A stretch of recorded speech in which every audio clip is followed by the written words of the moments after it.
Bien, dans cette partie, nous allons un petit peu partir à la découverte des applications qui sont installées par défaut sur un Mac. Le premier aperçu se trouve ici en bas dans le dock. Nous avons le Launchpad qui est en fait une présentation, comme vous le voyez ici, des différentes applications. Cela s'approche un petit peu de ce qu'on voit aussi sur un iPhone ou un iPad. On peut donc choisir les applications dans cette partie-là. Il y a ici Safari qui est le navigateur web par défaut du Mac. Mail qui est une application pour gérer la messagerie en local sur le Mac. Avantage de cette solution, c'est qu'on peut y concentrer plusieurs comptes mail et puis ensuite il va faire le courrier tout seul, c'est-à-dire qu'il va relever tout seul le mail sur les différents endroits que vous avez. Par exemple sur Gmail, il va relever le compte Yahoo, enfin voilà, les différents comptes mail que vous pourriez avoir. Vous pouvez aussi y ajouter le compte iCloud que vous recevez automatiquement. Donc vous recevez cette adresse email gratuitement lorsque vous créez un compte iCloud. Donc ça aussi c'est une messagerie qui peut être relevée par mail. La seule messagerie qui ne peut pas être incluse dans mail pour relever le courrier, c'est malheureusement notre messagerie Edu. Avant on pouvait le faire et là les normes de sécurité se sont durcies et il n'est plus possible de relever le mail automatiquement par un autre moyen que d'aller sur le web avec un navigateur et de se connecter à la messagerie à travers un navigateur et puis ensuite une authentification par SMS ou autre. C'est donc devenu plus compliqué de se connecter à la messagerie Edu. Le prochain c'est Contact, anciennement appelé carnet d'adresses. Alors là c'est une application très importante sur le Mac. Je vous conseille vraiment ou vous propose de le remplir, c'est-à-dire d'y mettre les adresses, les noms, les adresses, les mails, les téléphones, de le faire vraiment de manière consciencieuse. Il y a une raison à ça, c'est que ce carnet d'adresses peut être synchronisé. C'est-à-dire que si vous rajoutez une adresse ici, dans cette carnet d'adresses, eh bien cette adresse va s'ajouter automatiquement sur votre iPhone ou votre iPad. Donc, il y a une synchronisation qui se fait, de même que si vous rajoutez une adresse sur un iPad, eh bien ça va automatiquement diffuser la synchronisation sur tous vos appareils. Un deuxième avantage, c'est que lorsque vous écrivez un mail et que vous commencez à taper l'adresse, le nom d'une personne, automatiquement son email va être proposé. Et bien ça c'est pas un miracle, c'est que ça veut dire que cette adresse a été inscrite ici dans ce logiciel Contact. Et si je devais taper Isabelle, au moment où je tape Isabelle, il va me proposer, s'il y en a plusieurs, les différentes adresses possibles pour cette personne-là. Après dans la présentation, il faut toujours aller dans les préférences. Les préférences permettent de voir les réglages que je peux faire. Donc je peux déjà remettre un peu d'ordre ici en mettant le prénom après le nom de famille. Voilà, comme ça moi j'ai ma présentation. J'ai les numéros les plus importants qui commencent par un AA, comme ça ils sont toujours en haut de liste. Et puis j'ai une présentation pour tout ce qui concerne les élèves, les parents d'élèves. Je les commence avec une date, avec l'année. Et là je sais que voilà, je tape le nom le prénom d'un élève et puis automatiquement le numéro va être proposé ou s'afficher. Ça c'est une manière, disons, de ne pas mélanger les noms des parents d'élèves à mon carnet standard ici. Le fait qu'il y ait des doublons ici, ça c'est probablement dû parce que je synchronise, là je fais les démos sur mon ordinateur personnel. Donc vu que j'ai refait une installation de macOS 10, il y a visiblement ici certains doublons. Normalement ça ne devrait pas vous arriver. Là, le tri, vous pouvez choisir si vous voulez trier sur les prénoms ou sur le nom. Et puis voilà. Donc là, c'est le seul réglage qui était intéressant ici, c'était de placer le prénom après le nom de famille. Ok. Ça, le carnet d'adresse ou contact, c'est vraiment quelque chose d'important à remplir. Vous le faites une fois et ensuite vous pouvez le synchroniser sur vos appareils. Faites-le sur l'ordinateur, la fiche est plus grande, on a un clavier pour écrire. Ne commencez pas à remplir votre logiciel contact sur votre iPhone. Vous allez y perdre un temps fou. Alors faites-le sur l'ordinateur une fois et ensuite vous synchronisez avec vos appareils. Le calendrier, là aussi, c'est voilà, vous pouvez gérer votre calendrier avec un compte iCloud. Comme on a déjà vu, on pourra synchroniser, c'est-à-dire qu'on pourra synchroniser par exemple les contacts et le calendrier. Donc tout appareil connecté au même compte iCloud pourra bénéficier des mêmes informations. C'est particulièrement pratique si vous partagez un calendrier avec votre ami, épouse, enfant ou autre. Chacun peut voir à quel moment un rendez-vous est pris et s'arranger en conséquence. Donc calendrier, voilà, ça se présente sous cette forme-là. On peut classer par jour pour avoir une vision du jour entier, par semaine, par mois. Voilà, c'est assez typique d'un calendrier, par année. Ajouter des rendez-vous, etc. Note est un petit logiciel assez sympa qui permet de prendre des notes tout simplement. C'est également un logiciel qui peut se synchroniser par iCloud. Donc les notes peuvent aussi être répercutées sur les autres appareils. Et pour ceux qui auraient par exemple un iPad Pro qui permet d'utiliser un stylet, et bien Note permet par exemple de faire des dessins à main levée avec ce stylet électronique. Rappel, c'est un petit système qui permet de programmer des alertes, de dire ben voilà, dans 15 minutes il faut sortir la tarte du four ou autre chose. Et vous pouvez aussi donc configurer vos rappels également par rapport à des lieux où vous êtes. Par exemple, si vous rentrez à la maison, l'appareil détecte que vous êtes à la maison. Donc là, la localisation évidemment doit être activée. Et bien à ce moment-là, le rappel apparaît. Alors que si vous êtes ailleurs, ce rappel n'apparaîtrait pas. Si vous arrivez à l'école, vous savez qu'à l'école vous devez absolument faire des photocopies, et bien vous pourriez, pour être sûr de ne pas les oublier, situer le lieu de votre école et dire voilà, lorsque j'arrive dans l'école, j'aimerais le rappel de ce que je ne dois pas oublier. Photo, qui est le logiciel anciennement appelé iPhoto ou iPhoto. Là, c'est le catalogueur de photos.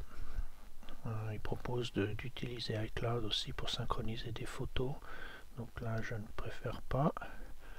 Voilà, si vous connectez un appareil, iPhoto Photo va se lancer et vous pourrez importer les photos. On peut faire glisser des photos aussi simplement. Je vais faire rapidement une copie d'écran ici d'un bout de montagne. Voilà, comme ceci. Clic. Et la photo, je peux la glisser dans iPhoto. Vous avez vu, il y a une notification qui me dit qu'un fichier a été importé. Alors je vais aller voir dans les albums. Alors effectivement, il y a une photo, il y a une nouvelle photo qui est là. Okay. Si on la double-clique, on l'aura en grand. Photo sera une des applications qui reviendra dans une vidéo ultérieure dans la partie comment faire. Par exemple, il fait des superbes diaporamas. Ensuite ici on a message qui correspond à, si vous voulez, un logiciel de messagerie. Il est assez sympa parce qu'il permet de continuer des messages qu'on aurait commencé sur le téléphone par exemple. Alors bien évidemment il y a WhatsApp, il y a Telegram, il y a d'autres services de messagerie, mais celui-ci est possible sur l'ordinateur. WhatsApp sur l'ordinateur, c'est pas tellement possible. Enfin, c'est pas si facile à utiliser. Et c'est pas WhatsApp qui a créé le logiciel, c'est des développeurs annexes qui l'ont fait. Et il faut que l'application soit allumée pour que ça marche. Enfin voilà, il y a certaines conditions. Ici, aucune condition. On clique dessus. Il faut évidemment mettre l'identifiant Apple. Et puis ensuite, on accède au service de SMS. Évidemment gratuit à partir de là, vu que vous êtes sur une connexion Internet à la maison qui ne facture pas les communications. FaceTime, c'est ce qui correspond à Skype, pour ceux qui connaissent. Ça vous permet de faire une conversation vidéo ou audio. Là aussi, c'est dépendant du compte iCloud. Vous voyez, je vous avais dit au début, c'était très important de le faire, ce compte, parce que selon ce que vous allez vouloir utiliser comme application, eh bien, il va se connecter avec ce compte. Donc à chaque endroit, en général, il vous propose de le créer, cet identifiant Apple. Donc là, j'ai un écran qui n'a pas de webcam, donc du coup, on ne voit rien. Ici, nous avons l'application musique sur un système un peu plus ancien comme celui-ci. Elle s'appelait encore iTunes, mais actuellement sur les systèmes récents, on l'appellera musique.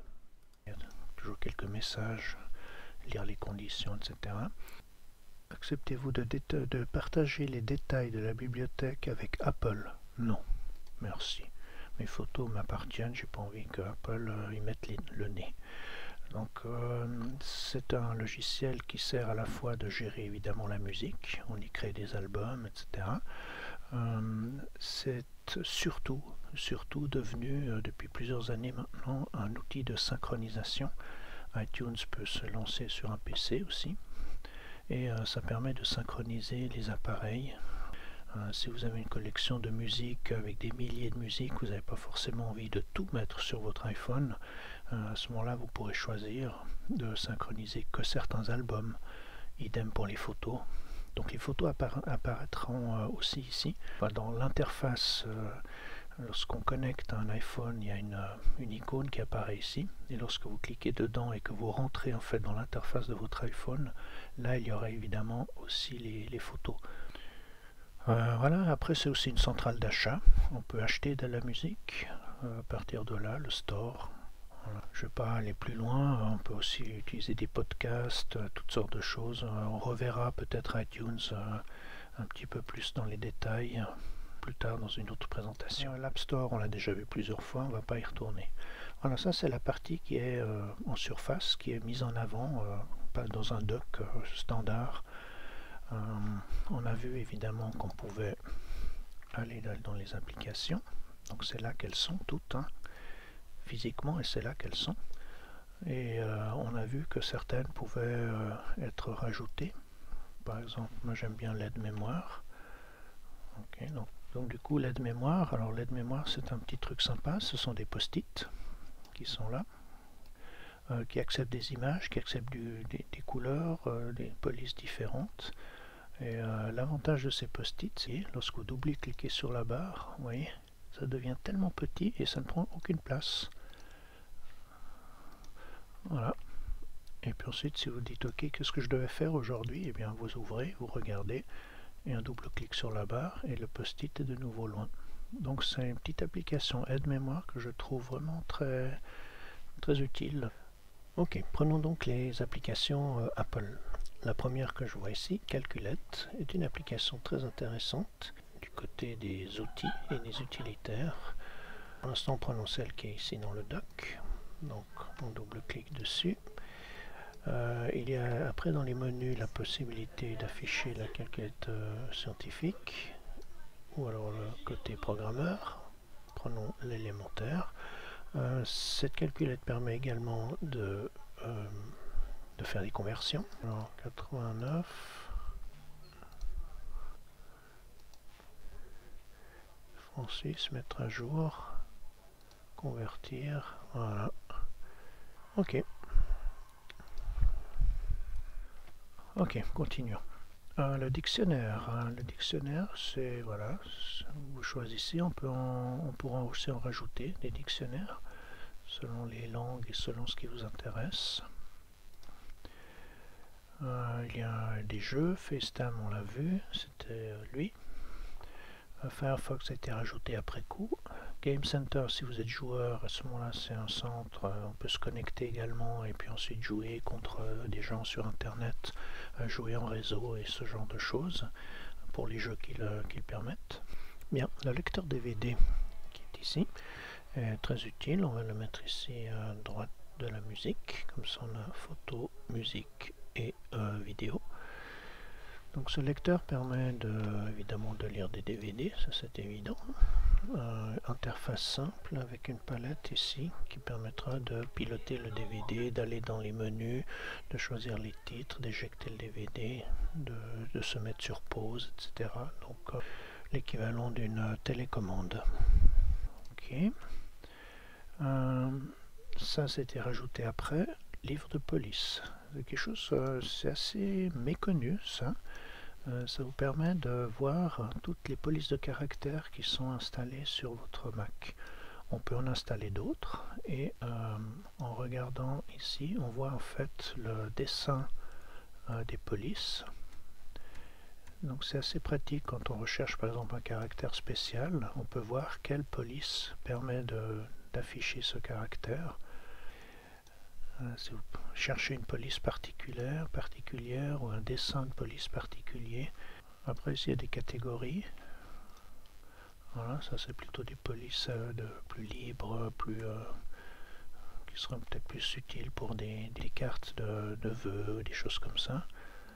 Ce qu'ils appellent moderne. Voilà. Bien, je ne vais pas aller plus loin dans le livre de police.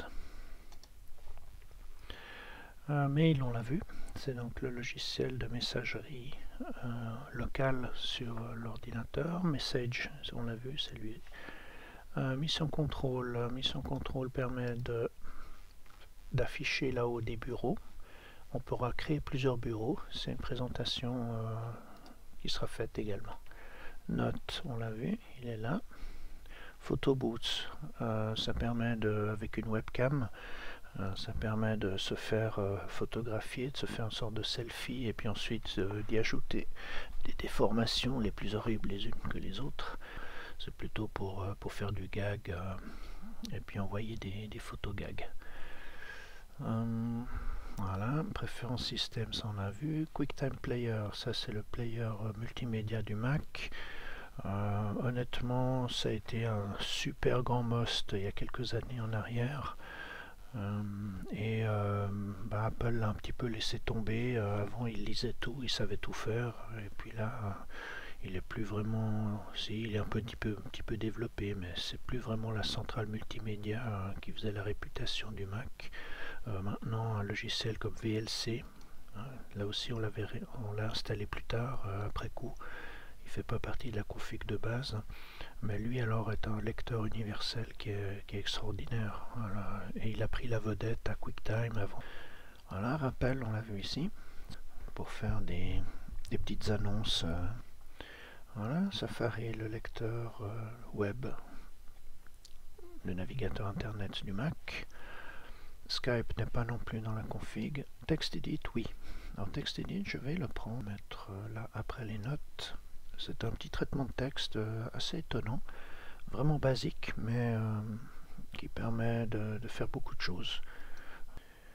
C'est un petit traitement de texte qui se lance en 3 secondes, double-clic, pouf, il est déjà là, nouveau document. Voilà, hop, et puis j'écris. C'est très basique, mais si on veut faire du texte au kilomètre, c'est vraiment, on gagne beaucoup de temps. Et il est aussi très efficace pour des polices de caractères exotiques. Si vous voulez écrire en chinois ou en japonais, prenez plutôt celui-là. Time Machine que nous avons vu dans un module précédent qui permet de sauvegarder son Mac. Transfert d'image, très efficace. Celui-là je vais le mettre dans les outils en bas. On le verra aussi en cours de route. Il permet de lire le contenu d'un iPhone, d'effacer les photos, il permet de reconnaître des scanners, il permet toutes sortes de choses. une sorte de petit bijou que personne ne connaît. Et si vous avez un vieux scanner, donc par exemple l'éditeur ne fait plus de driver par exemple, alors que voilà, à la base vous pouvez le mettre à la poubelle et en racheter un nouveau, eh bien il se pourrait tout à fait que Transfert d'Images arrive encore à piloter ce vieux scanner. Bien, il reste le dossier utilitaire, qui est un dossier assez chaud, dans le sens qu'il faut quand même un peu faire attention quand on utilise des informations qui sont plutôt là-dedans. Je dirais à ne pas toucher si vous n'êtes pas familier avec ce genre de choses. L'assistant de migration permet de me faire migrer un ordinateur sur un autre. Donc par exemple, permettrait de récupérer toutes les données d'un PC et de les ramener sur un Mac, pour ceux qui switcheraient d'un PC à Mac. Capture, c'est un petit logiciel hyper utile qui permet de faire des captures d'écran, mais personne ne sait qu'il est là, personne ne sait ce qu'il fait. Mais il y a des gens qui connaissent certaines combinaisons de touches. Par exemple, lorsque j'ai fait cette combinaison pour avoir la petite cible et faire ma copie d'écran, vous vous souvenez, j'ai fait cette copie d'écran, et bien c'est Capture qui travaille. Sur un système Apple plus récent, vous verrez apparaître une petite palette d'outils qui vous permettra de faire ces captures. Et là, il y a des choses, voilà, si vous avez des appareils MIDI, donc des claviers ou ce genre de choses, vous pouvez après les configurer, les faire reconnaître par ici. La console, bon, je vous la lance une fois pour que vous voyez ce que c'est. Vous allez vite avoir peur, de toute façon. Donc là, mais disons, c'est utile de savoir que ça existe sur le Mac. Vous avez ici tout ce qui se passe sur le Mac. Chaque opération, lancement de logiciel, quitter logiciel, les sauvegardes, utilisation de telle ou telle chose, quitter la session, relancer une autre session, éteindre l'ordinateur, etc., l'allumer, etc. Tout est ici relevé. Et voilà, pour ceux qui cherchent à savoir pourquoi il y a eu une panne, par exemple, eh bien, la console permet de savoir ce que l'utilisateur a fait sur l'ordinateur. Pour un prof de maths, le grapheur peut être éventuellement intéressant. On peut donc faire des visualisations. Ok, on va pas aller plus loin. Information système, lorsque vous cliquez là-dessus, vous avez toutes les informations du système. Ça doit peut-être vous rappeler quelque chose, parce que nous avions vu tout au début qu'on pouvait ici aller à propos de ce Mac, et puis avoir un rapport système, et bien le voilà. Donc ce rapport système, c'est cette application-là qui le réalise. Moniteur d'activité permet de voir les processus qui sont actuellement actifs sur l'ordinateur. Par exemple, on peut classer le pourcentage du processeur. Voilà, actuellement le moniteur d'activité utilise 2% du processeur. ScreenFlow 0,6. Donc là, ça permet par exemple de voir si une application vous occupe le processeur 50, 60, 70% du processeur, et à ce moment-là vous comprendrez pourquoi l'ordinateur se ralentit et que toutes les opérations se ralentissent, parce qu'il y a peut-être une application qui prend toute l'énergie, la mémoire, quelle mémoire est utilisée par chaque application, etc. Donc ça c'est si vous voulez, une sorte de plateforme d'information, c'est le moniteur d'activité. Le terminal, ça je ne le lance même pas parce que c'est pour faire du code. C'est pour envoyer des instructions à l'ordinateur. Trousseau d'accès, là aussi on n'y va pas forcément, mais il faut savoir qu'il existe. Le trousseau d'accès, c'est là où sont stockés tous les mots de passe. Tous les mots de passe de la session. Okay. Je ne vais pas forcément vous afficher mes mots de passe, mais ici vous avez, au fur et à mesure que vous faites à quelque part, vous rentrez un mot de passe, vous identifiez sur un site, vous vous inscrivez, vous mettez un mot de passe, et bien voilà, tous ces mots de passe sont stockés là. Il y a des mots de passe qui sont pour la messagerie, qui sont pour lancer l'ordinateur, enfin, le mot de passe administrateur, ils sont tous là. Ça on va pas faire. Ça c'est un outil qui est intéressant mais dangereux. C'est celui qui vous permettra par exemple de formater un disque. Formater, c'est-à-dire le remettre à zéro complètement. À la base, le disque principal ne risque rien parce que lui on ne peut pas le formater vu que le système a démarré dessus. Mais le deuxième par exemple je pourrais le formater. Donc c'est un outil très dangereux. Il est utile, je dirais peut-être pour vous, le seul cas où il pourrait être éventuellement utile, c'est si vous achetez un nouveau disque dur dans un magasin. Vous avez peut-être déjà remarqué, lorsque c'est un disque dur pour Mac, eh bien, il est plus cher. Et vous avez exactement le même disque, moins cher, et en général il est formaté PC. Et la seule chose à faire en fait, ce disque PC, on peut très bien l'acheter, moins cher donc, et puis ensuite arriver à la maison, on le branche, et puis avec utilitaire de disque, on peut formater ce disque. Voilà, donc les disques apparaissent là. Ça c'est tous les disques qui sont branchés sur l'ordinateur.